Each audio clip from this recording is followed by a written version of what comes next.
Good day, and welcome to the Nextera Energy, Inc.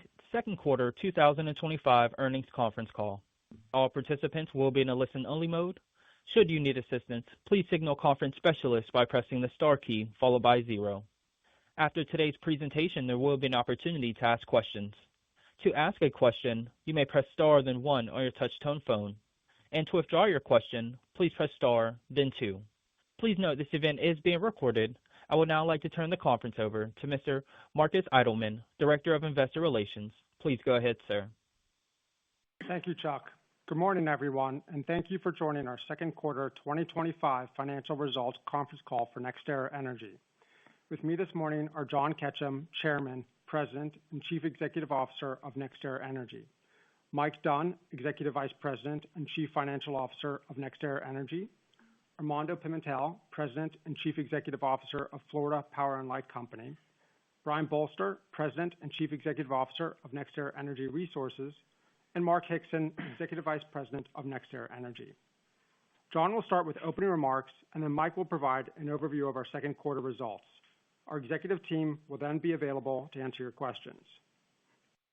We will be making forward-looking statements during this call based on current expectations and assumptions, which are subject to risks and uncertainties. Actual results could differ materially from our forward-looking statements if any of our key assumptions are incorrect or because of other factors discussed in today's earnings news release and the comments made during this conference call, in the risk factors section of the company presentation, or in our latest reports and filings with the Securities and Exchange Commission, each of which can be found on our website, www.nexteraenergy.com. We do not undertake any duty to update any forward-looking statements. Today's presentation also includes references to non-GAAP financial measures. You should refer to the information contained in the slides accompanying today's presentation for definitional information and reconciliations of historical non-GAAP measures to the closest GAAP financial measure. With that, I'll turn the call over to John. Thanks, Mark, and good morning, everyone. Nextera Energy delivered strong second quarter results with adjusted earnings per share increasing 9.4% year over year. In addition, through the first 6 months of the year, our adjusted earnings per share has increased 9.1% year over year. The continued strong financial and operational performance at both FPL and Energy Resources positions our company well to meet its overall objectives for the year. America continues to be at a unique moment, and our industry remains front and center. After decades of stagnant electricity demand, we're now seeing growth across sectors of the U.S. economy. Artificial intelligence and reshoring of manufacturing grab most of the headlines, and for good reason. But that doesn't tell the full story. Demand for more electricity is also coming from all sectors, including residential, commercial, industrial, and oil and gas, to name a few. A new study from ICF released this month described demand growth as both sudden and sharp. The report says demand growth over the next decade is expected to exceed the last 3 decades combined. Just the latest data point putting into perspective how unique this moment truly is. Bottom line, America needs more electricity, not less. Importantly, America needs it now, not just in the future. We are firmly aligned with the administration's goal to unleash American energy dominance, and to do so, we need all of the electrons we can get on the grid. There's truly no time to wait. We see this every day from our customers who aren't just saying they need power, they're signing contracts with us to build energy infrastructure because we can do it quickly and at a low cost. Again, the need for more electricity is real. We must do more than just plan for what's on our doorstep. We must act. As I've said many times, we're going to need all forms of energy to meet this moment. New gas and nuclear are on the way and will be critical to meeting demand over the long term. Renewables and storage can bridge the gap and will play an important role in an all-of-the-above future. Storage, in particular, is a game changer. It's low cost, all forms of energy can charge it, and the grid can rely on it for capacity. Storage is also flexible and can utilize excess transmission capacity. That means it can quickly be deployed to where customers need it most. Importantly, renewables and storage are ready now and can provide much needed electricity and capacity. But in order to achieve our objectives, we will need to continue to navigate a challenging regulatory and policy environment. The One Big Beautiful Act was tough but constructive, providing for a phase out of wind and solar tax credits over time, together with a longer runway for nuclear and storage. Although there is more certainty with the passage of the bill, we will need to manage that against a backdrop of executive orders, agency rulemakings, tariffs, and trade actions. While there are risks to be managed, we believe there are also significant opportunities given the steps we've taken to prepare for this moment, as we expect a natural pull forward of demand. We are in a constant state of construction, and over the last few years prior to the enactment of the OBBB, made substantial financial commitments to begin construction on renewable projects that we believe are sufficient to cover the projects we plan to place into service through 2029. We have a large pipeline of early and late stage projects. We have a supply chain capability that I believe is the best in the sector, and we are leveraging artificial intelligence across our business, including in customer origination. We have the balance sheet, scale, experience, and technology.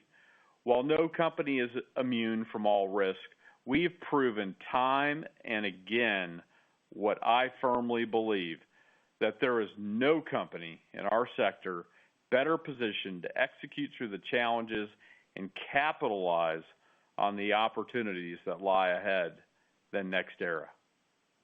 As the quintessential all-of-the-above energy company, we believe more energy infrastructure than anyone. We build more energy infrastructure than anyone in the United States. From renewables and storage to gas and nuclear, we do it all. And we will continue to build what customers need, including the critical transmission to bring power from plants to communities. At FPL, we are going to continue to do what we have done so well for customers over the past 2 decades.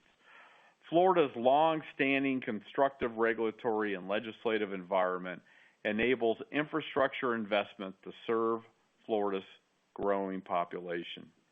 In fact, just last week, the Florida Supreme Court concluded that state regulators properly approved our 2021 settlement agreement by affirming the Florida Public Service Commission's final and supplemental final orders. FPL continues to invest in infrastructure to keep reliability high and bills low, and we continue to operate and invest in the nation's largest gas-fired fleet, along with 4 nuclear units in Florida, which provides us the flexibility to leverage cost-effective solar and storage to meet the significant demand from our state's growing population. FPL is doubling down on what we've proven benefits our customers, investing in generation to meet growing electricity demand while driving fuel costs out of the bill. FPL plans to add more than 8 gigawatts of reliable, cost-effective solar and battery storage by 2029. It's the perfect complement to our existing natural gas and nuclear fleet in Florida. Together, it's how we serve our customers with a diversified energy mix. This not only further secures Florida's energy independence, it also improves system reliability and resource adequacy by delivering energy when customers need it most. FPL continues to be America's blueprint for utilizing all forms of energy to keep reliability high and electric bills low. Outside of Florida, Energy Resources continues to be the nation's leading energy infrastructure developer. The team originated 3.2 gigawatts of new projects since the last earnings call, including over 1 gigawatt serving hyperscalers to help enable their AI build-out and further drive America's leadership in the space. Our backlog alone now includes approximately 6 gigawatts of projects intended to serve technology and data center customers. If you include our operating portfolio together with the expected build-out of our backlog, we will have over 10.5 gigawatts serving technology and data center customers across the United States. We continue to make progress toward the potential restart of our Duane Arnold nuclear facility while also working to advance new gas-fired generation opportunities. And we continue to build what's essentially a standalone rate-regulated utility within Energy Resources through Nextera Energy Transmission. With our scale, experience, and technology, including our supply chain capability and balance sheet, we are positioned to meet the opportunity set increased power demand will provide. I firmly believe no one has a better team, a better culture, or a better track record of execution than Nextera Energy. With that, I'll turn the call over to Mike to walk you through detailed results from the quarter. Thank you, John, and good morning, everyone. For the second quarter of 2025, FPL's earnings per share increased by 2 cents year over year. The principal driver of this performance was FPL's regulatory capital employed growth of nearly 8% year over year. FPL's capital expenditures were approximately $2 billion for the quarter, and we expect FPL's full-year capital investments to be between $8 and $8.8 billion. For the 12 months ending June 2025, FPL's reported return on equity for regulatory purposes will be approximately 11.6%. During the second quarter, we utilized approximately $19 million of reserve amortization, leaving FPL with a balance of roughly $254 million. FPL's second quarter retail sales increased 1.7% from the prior year comparable period, driven primarily by continued strong customer growth. Overall usage per customer grew by 0.1% year over year, which includes a decline of 0.8% due to milder weather. As a result, FPL grew retail sales in the second quarter by roughly 2.6% on a weather-normalized basis. On February 28th, we initiated Florida Power & Light's 2025 base rate proceeding. The 4-year base rate plan we have proposed has been designed to support continued investments in cost-effective generation, long-term infrastructure, and advanced technology, which improves reliability and helps keep customer bills low. Today, FPL's typical residential bill remains well below the national average and amongst the lowest of the top 20 investor-owned utilities in the nation. With the proposed base rate adjustments and current projections for fuel and other costs, FPL's typical residential bill is expected to be approximately 20% below the projected national average. A technical hearing at the Florida Public Service Commission is scheduled next month. We expect a final decision in the fourth quarter. If state regulators approve our plan, a typical FPL residential bill will grow at an annual average rate of just 2.5% from 2025 through 2029. Now let's turn to Energy Resources, which reported an adjusted earnings per share increase of 11 cents year over year. As you'll recall, the prior comparable quarter reflected higher than expected and one-time expenses. Contributions from new investments increased 14 cents per share year over year, primarily driven by continued growth in our renewable and storage portfolios. Our existing clean energy portfolio decreased 2 cents per share, primarily reflecting weaker wind resource during the quarter. Wind resource for the second quarter of 2025 was approximately 97% of the long-term average versus 104% in the second quarter of 2024. Our customer supply business increased 6 cents per share compared to the second quarter last year, which was impacted by higher depletion expense and certain non-recurring items. All other impacts decreased by 7 cents per share, driven by higher interest costs of 6 cents per share. Energy Resources had a strong quarter of newer renewables and storage origination, adding 3.2 gigawatts to the backlog.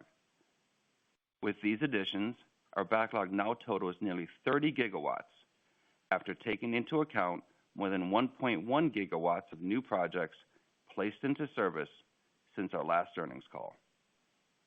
We expect the backlog additions will go into service over the next few years and into 2029.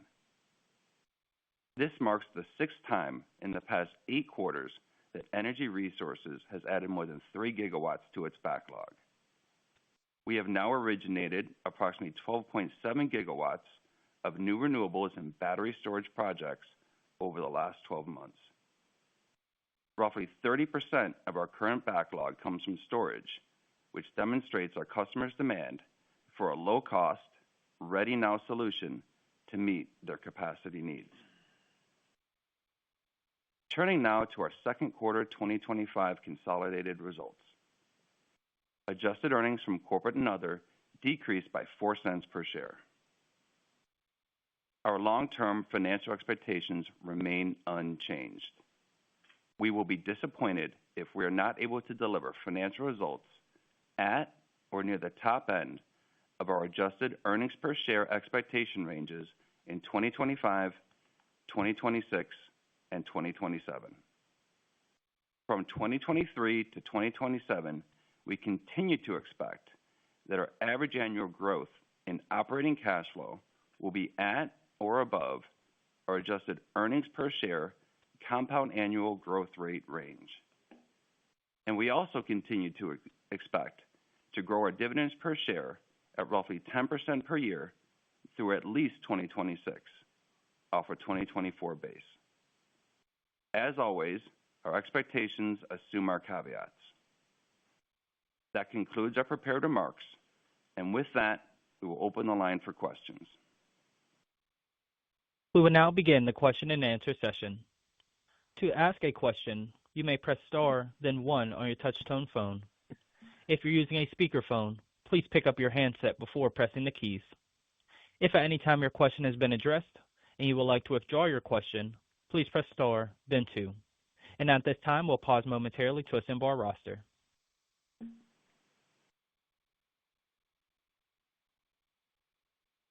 And the first question will come from Steve Fleishman with Wolfe Research. Please go ahead. Yeah, hi. Good morning. Thanks. So I guess first, just on the OBBB and then also the Trump executive orders, could you maybe talk to, I guess, the safe harbor start of construction issue and how much OBBB has effectively maybe codified that, and what can really the administration change at this point? And then also just how to think about some of the recent permitting kind of updates that came out and just your exposure to federal lands in your backlog. Thanks. Yeah, thank you, Steve, for your question. This is John. So let me just start with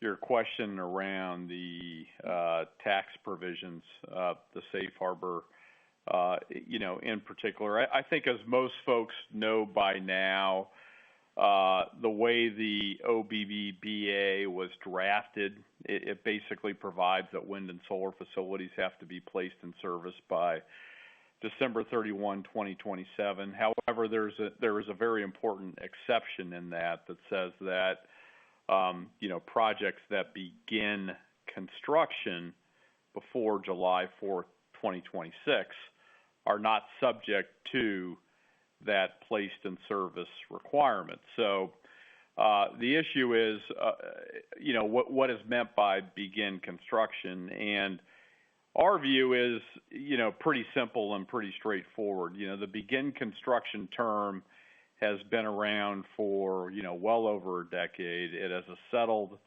meaning within the industry. That meaning is informed by long-standing Treasury Department guidance. It's been, relied upon not only by Nextera, but the solar and wind industry for years. So I start with the fact that it has a plain meaning.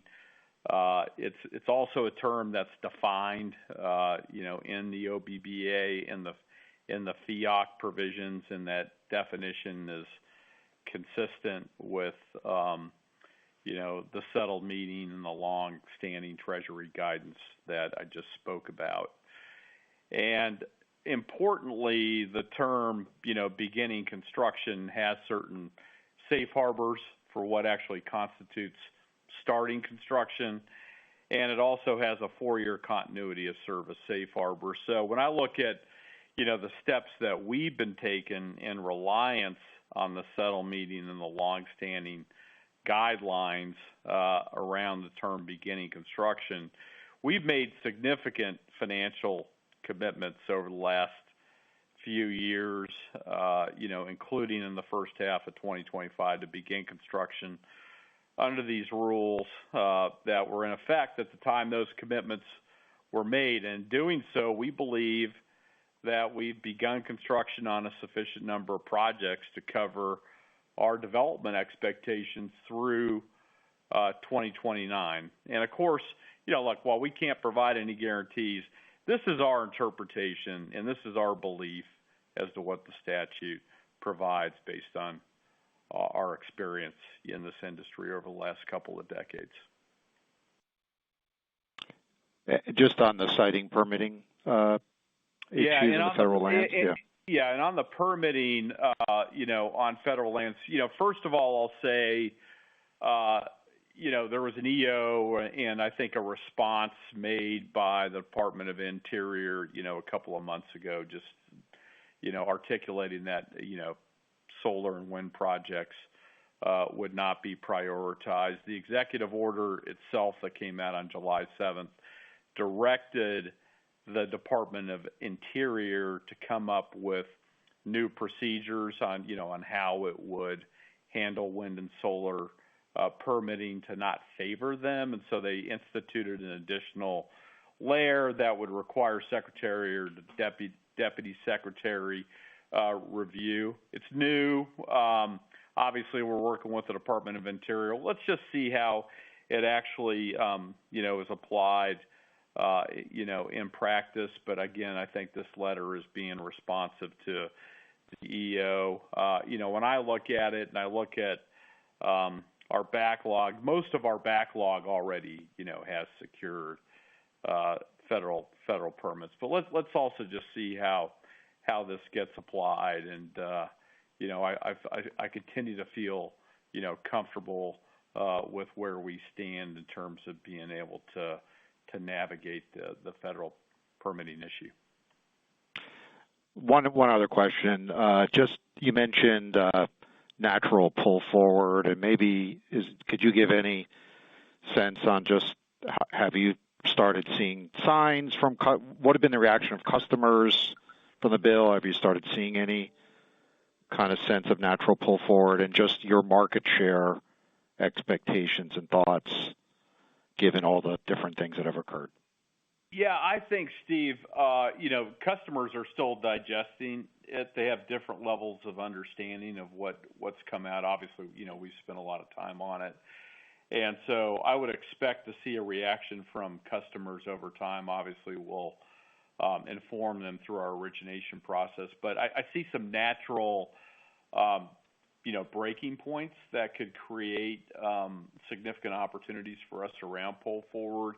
I mean, one is, if you break down the statute, certainly, with the 2027, placed in service requirement, you could see, projects that are accelerated into that year. Then it comes down to who's safe harbored, right? Who's safe harbored before the enactment date. It's hard to know with any precision who did. We know we compete against a lot of really small developers who don't have the balance sheet, the construction financing to do things around safe harbor. And so, you could also look and say based on that, we would expect to pull forward naturally into 28 and 29, as well, where there might be less competition from folks that have not safe harbored. That could create bigger opportunities for folks like Nextera that are in a perpetual state of construction and are safe harboring all the time based on the rules that were in effect. That could create, potentially, bigger opportunities for us, in those years. Great. Thank you. Thank you, Steve.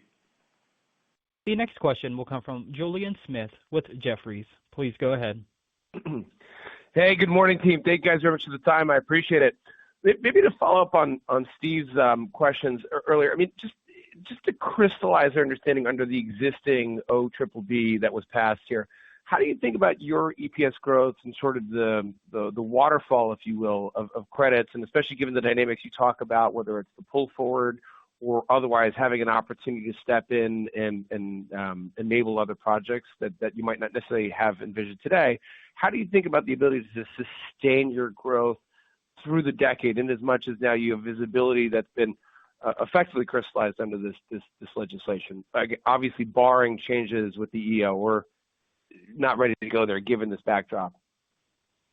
Yeah, I mean, first I'll start with that last piece, right, which is, as I said in the prepared remarks, I think, the one big beautiful, Bill Act, while tough, was constructive. I think it does create some opportunities, for us going forward for some of the reasons that I laid out, with Steve on the EPS, growth point. I'll hold off on that until our next analyst day, which we'll hold sometime later this year, beginning of next year.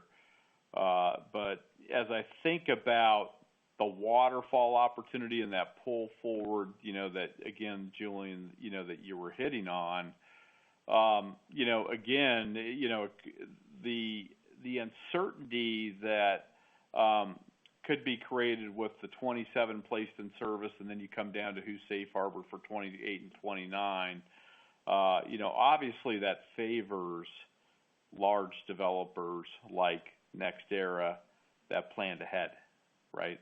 And if you're in a market where you have folks drop out, right, because they didn't plan ahead, they don't have the ability to get construction financing, they don't have the ability to safe harbor, it obviously, creates bigger opportunities for us in these natural pull forward points. And I'm going to come back to a point that I think is important for to make and for investors to understand. I think if you look at our track record over time, not just the last 3 years, but going back over time, whenever there's a little bit of uncertainty, a little bit of risk, a little bit of complexity, that typically favors our business, right? Because, I firmly believe that, we have the capability to navigate and to plan the business, in a way that, helps mitigate, these risks going forward. And look, I mean, no company's immune from everything. But, I think we do, if you look at the track record, have demonstrated an ability to, really, figure out how to mitigate these exposures on a go-forward basis. And the last piece I'll make is, don't forget, if we do see some small developers kind of fall away, there'll be more projects that could potentially, hit the market and come up for sale, creating more, not only on our organic greenfield opportunity set, but, perhaps some opportunities to step into projects that other developers have tried to advance, but, for whatever reason might struggle, to get it across the finish line, given some of the backdrop some of the challenges that we're addressing in the industry that I think we're best equipped to address. Excellent. Thanks, John. Just quick follow-up if I can. Smaller detail here, but non-trivial at all. How is progress going on the nuclear contracting front? I mean, it is certainly the theme of the day. You guys have two different bites of the apple, potentially, it seems. Dwayne, progress, just from an engineering perspective, just to kind of get a little bit of a sense on where that could land and when. And then separately here, Point Beach, obviously spoken for, but it seems like there could be some opportunity there. I mean, two different bites of the apple seem to be coming ripe here in the medium term. Yeah, no, thanks for asking the question, Julian. You know, Dwayne Arnold just continues to advance. I mean, I think anytime you have there's only 3 of them in the country, right? Between Palisades and the Crane facility in Dwayne. I mean, these are unique opportunities because you don't face the new build cost associated with nuclear, and so these are really, unicorn type opportunities. And so we continue to advance Dwayne. I'm very pleased with the way things are going on the on-site reviews and some of the engineering analysis that we're doing. But more importantly, we continue to advance discussions with customers. So, feel good, where we sit now about, how things are progressing on the Dwayne front. And, look, with Point Beach, it's not only the Point Beach facility, but also, the opportunity to do some things around SMR. So we have the same opportunity set, at Dwayne. If we're successful in bringing Dwayne forward, that obviously creates a hotbed of data center activity, around that facility, the same as what you've seen in Wisconsin with Clover Leaf and the Fox, facility that Microsoft is behind as well. And so I like the potential, longer term options there in addition to just the recommissioning efforts that we potentially have at Dwayne. And look, I don't want to lose sight of the fact that not only do we have an active gas-fired generation development effort at our company, we are also, very active in the development of small modular reactors and the potential that nuclear, could provide going forward. And again, that goes back to my comments of being an all of the above energy company. Our goal is to provide the customer with what it wants, when it needs it, at the right price to help address the power demand that we see in this country. And, look no further than the PJM capacity auction yesterday. I mean, there's a lot of demand out there, and there are very few companies that have the development capability that we do. A lot of companies that have an existing asset position, very few companies can develop new generation assets or have the skill sets with, on their teams to do it. And that gives us a unique advantage in this market. Awesome. Thank you. All the best. All right. Speak soon. Hey, thanks, Julian. The next question will come from Nick Campanella with Barclays. Please go ahead. Hey, good morning. Thanks for all the updates. Hey, I just wanted to ask maybe just for an update on FPL. We've seen some testimonies in the rate case at this point. You kind of pointed to the fact that hearings will kick off in mid-August. Is a settlement still on the table in any way, or are you expecting this to go right to hearings? If you can comment at all. Thanks. Well, that's a great question. We always prepare like we are going to hearings because we want to be as prepared as possible, and they're about 3 weeks away at this point. It doesn't mean that there is not the opportunity for discussions that would lead to a settlement. I think the notion should be that those discussions probably can happen at any time, and if it makes, from our perspective, if it makes sense for our customers, that's something that we would obviously move on as we have for the last 3 rate cases. So I'm still confident that we have a great rate case to present to the Public Service Commission in the middle of August. That has been my focus really for the last 6 months. If there is the opportunity, if the opportunity pops up, I am going to absolutely make myself available to make sure that we can put our best foot forward for our customers in a settlement. Makes a lot of sense. Appreciate that. And I just wanted to take one of Julian's questions a step further, just on the financing side and kind of thinking about the comments about the safe harbor visibility through 2029. As I understand the current plan, 24 through 27, roughly about half of the funding is tax equity and project finance. And I'm just wondering, because you have this commentary around safe harbor visibility through 29, is that kind of the same mix that we should be expecting in financing the business through the late decade? Are there other sources of financing that you're thinking about leaning on? And I guess maybe you can kind of talk about what's been contemplated at this point. Sure. So as we look at where we sit today and as we look at what our renewable build looks like, it is a lot more of what we've done over the course of the last 20 years.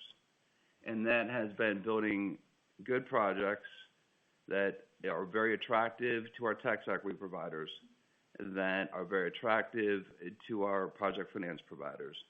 And those parties looking at the quality of those projects and providing the financing for them. As we look today, and as we look over the last 2 years, we have increased our tax equity providers by 50%. Just last week, I was talking to one of our long-term tax equity providers who was asking and mentioned they wanted to increase their exposure to us. So we feel very good about where we sit in terms of accessing both the tax equity and the project financing market as a attractive, low-cost way for us to finance our renewable and storage facilities. All right, thank you. The next question will come from Anthony Crowdell with Mizuho. Please go ahead. Hey, good morning, team. I just have one quick one. You talked about maybe the company's gas strategy going forward. You talked about it on Development Day. Just curious, you've seen some recent sales in the country at, already in service gas assets at attractive multiples. Just is that an avenue the company would pursue, or that more of with the GEV partnership in building, new build gas? Sure, it's Brian. On the gas strategy front, listen, we're going to look at new build. We'll look at opportunities in the market. I think what we need to do if we're going to look at the market is obviously the value has to make sense. I think we have to feel very good that we're going to be able to do something with that on the contracting front in the near term. So I don't think we want to just go spec long merchant generation. But we are, we're turning over kind of every rock as we look at that. Everything from are there assets that are going to be interesting that fit nicely that we think we can offer back to the market, and we're going to look at greenfield opportunities. So, we're pursuing it on all fronts. Great. And just a quick clarity, did John say earlier that maybe an analyst day end of the calendar year or beginning of next calendar year? And I apologize if I did not hear that correctly. That's what I said. Great. Thank you so much. The next question will come from Andrew Weisel with Scotiabank. Please go ahead. Hey, good morning, everybody. First question, I want to follow up a little bit on the Big Beautiful Bill. How are you thinking about the foreign entities of concern, the fiat clause? Are you confident that you won't face exposure to that given your safe harbored equipment position? Feel very confident about the fiat provisions.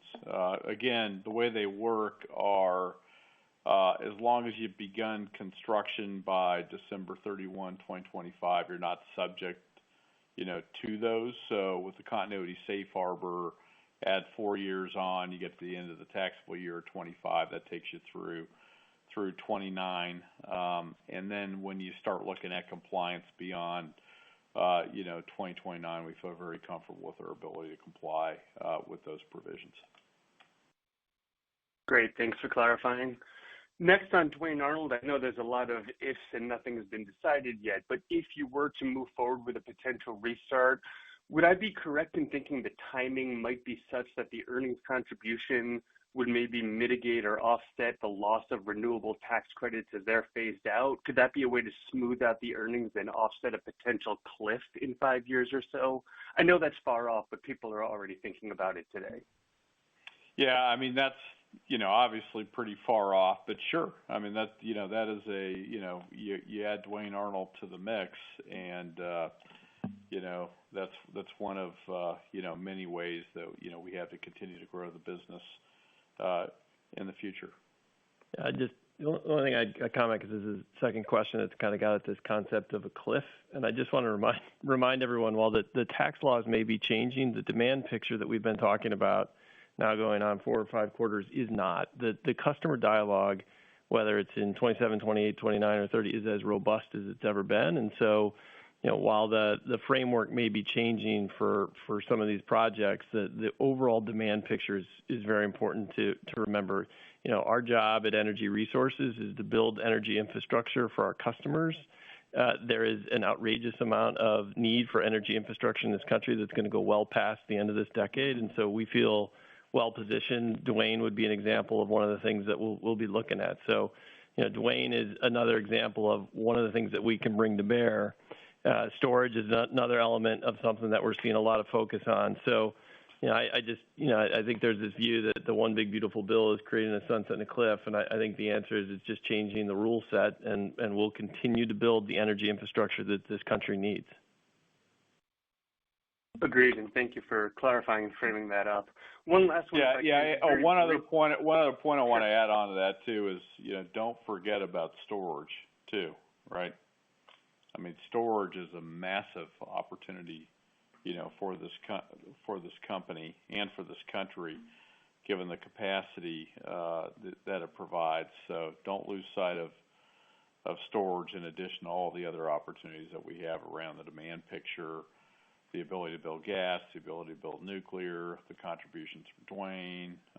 There's a lot that goes into that. Thank you very much.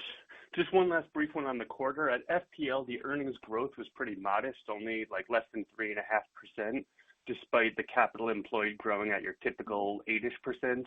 Can you just talk to the delta there? What was weighing on the earnings growth, and how are you thinking about the rest of this year at the utility? So if you look at the 2 cents that offset the 4 cents of regulatory capital growth, there's a variety of factors that can move that across. Recall that in 2024, the return on equity was at 11.8%, and for this year it was at 11.6%. So that is one factor, and there's other puts and takes that can drive that 2 cent differential. However, as we look on a go-forward basis, I wouldn't expect that that differential to continue throughout the rest of the year. Great. Thank you so much. The next question will come from Jeremy Tonet with J.P. Morgan. Please go ahead. Hi, good morning. Good morning. Not to belabor the point here with the outlook post OP one beautiful bill, and I guess, tax credits transitioning towards the end of the decade here.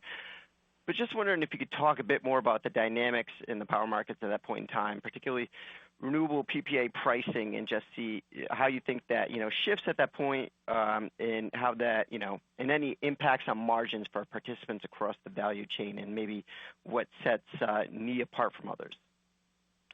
Yeah, I mean, first of all, we've got a large pricing, advantage, and 2 advantages on renewables. First of all, they're very fast to build, right? I mean, you can get a renewable project, up and built 12 to 18 months. Don't forget about our early and late stage inventory of projects. That's very important to keep in mind. And so when you think about all this demand for power that's here right now, we have a lot of pricing power, right, in the market, and we have a significant, cost advantage over other resources that will show up later, and we need more capacity from nuclear and gas. It's just given the development timeline being a little bit longer than what you see on renewables. That's why you're seeing so much demand for renewables today. And so and then don't forget too, we have a lot of renewable projects that continue to roll off of contract, right? And not a whole lot of attention gets paid to that. But when we're out in the market and able to recontract, power purchase agreements that were entered into, a decade or more ago, into this new higher priced, power market, there's a lot of embedded value in the existing portfolio. And then you start thinking about layering in not only on top of renewables, the ability, to continue to develop around gas-fired generation, and then nuclear, as it comes along, and our transmission business, right, where we, made some comments today about how we're basically building a rate-regulated utility inside of Nextera. We've had an enormous amount of success around the competitive transmission business. So, a lot of things to feel very good about as we look to the future. Got it. That's helpful there. And then just want to continue, I guess, with the PJM capacity auction results yesterday. How do you think about the current price backdrop now as enough to incent generators at this point? How do you think about Nextera's opportunity set with gas bills at that point, given that data point? Yeah, I think that data point, suggests that, first of all, you look at where new build gas prices are, in order to build to make them economic, and I think you see the PJM capacity market, reacting to that, because don't forget, right, and this is why I keep emphasizing development skills and capabilities and the ability to add new infrastructure to the system. Existing assets are already there to accommodate the demand that exists today, right? And so what you're trying to do with the capacity market is incent generation that does not exist today. Somebody's got to go out and develop and build that. No matter what you do with the existing generation today, it's got to be, if that's going to be used to serve new demand, that generation has to be replaced by something, whether it's renewables, whether it's storage, whether it's gas-fired generation, whether it's new nuclear. And so what I would be focused on as well is who has the development skills and capabilities and who doesn't, because we are going to have to build new generation. There's only so much you can do around existing assets. They already exist today to accommodate the power that demand that exists today. When you look to the future, you've got to start adding incremental generation. We are uniquely advantaged and have a unique capability set in that regard, because we're one of the very few companies in this country that have been building for the last 2 decades. And we have a development, team that is up and running in 49 states across this country. So I'd put our development team up against anyone. We need new incremental generation. The existing stuff isn't going to get us there. Got it. That's helpful. And just one last quick one, if I could. You touched on SMRs briefly before. Just wondering any updated thoughts in terms of your assessment of SMRs at this point in timing for when this resource could be widely deployed. We've been like I said, we have a whole development team on SMRs. We've been advising corporate clients, so I think our knowledge curve is probably higher than most in the market today as a result of that.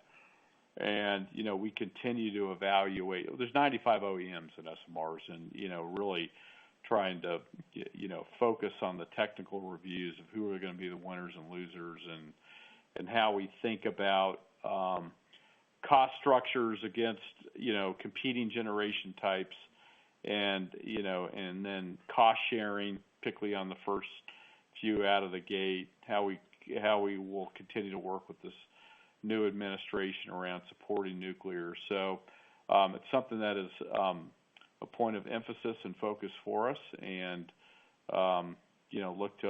look for us to continue to advance those efforts, in that regard, on top of what we're doing on gas-fired generation development and all the opportunities that we have around renewables and storage, and storage being, truly a terrific capacity resource for a long time to come, given how quick it can be deployed, and given that it doesn't need a gas connection to make it work. Got it. I'll leave it there. Thank you. The next question will come from David Arcaro with Morgan Stanley. Please go ahead.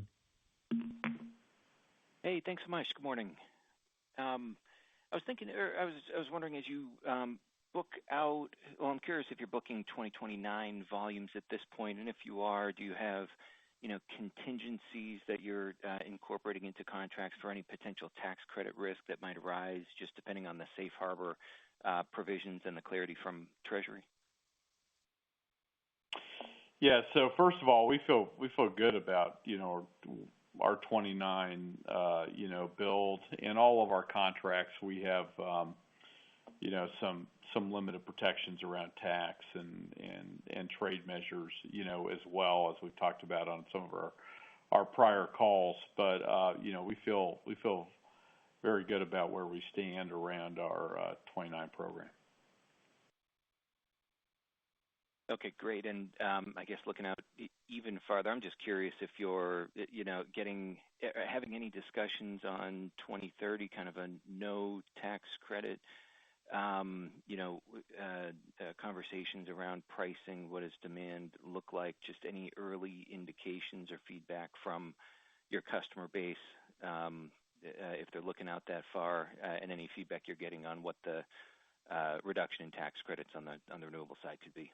Yeah, it's still a little too early on 2030. I mean, most of the focus from our customer base is, 29 and in, just given their need for power and electrons right now. That's where the demand is, and you can see that just in our originations, this quarter, about 3.2 gigawatts. So I think we'll naturally see 2030 start to become more of a point of focus, probably as we move forward over the next 12 to 24 months. But right now, it's been a lot of attention paid around 27, but 28 and 29 in particular, in terms of the need for new generation. Got it. Okay, appreciate it. Thanks so much. The next question will come from Carly Davenport with Goldman Sachs. Please go ahead. Hey, good morning. Thanks so much for taking the questions. Maybe just on the origination this quarter, you highlighted 1 gigawatt of backlog adds tied to the hyperscalers. Are you able to share any detail on those particular additions in terms of resource mix, timing, or geography, just to get a sense of what's resonating with that customer base? Hey, Carly, it's Brian. So without going into details with regard to the specific customers or the timing, I mean, it is, you literally kind of need to go customer by customer, region by region. They all have different needs depending on how they're looking at their demand when they're trying to bring that on. There is a lot of focus on the next couple of years, and then there's also folks who are looking to build out at the end. So I hate to say it, but it's kind of a mixed bag of really depends by the customer and where they are. And I guess that's why we're able to spend and do well with them, because we can meet the customers kind of with their need. We've got a broad pipeline and portfolio that allows us to give them a little bit of every flavor that they're interested in. So, there's no kind of common theme other than engaging in dialogue and on a national basis over multiple years. Got it. Okay, great. Thank you for that.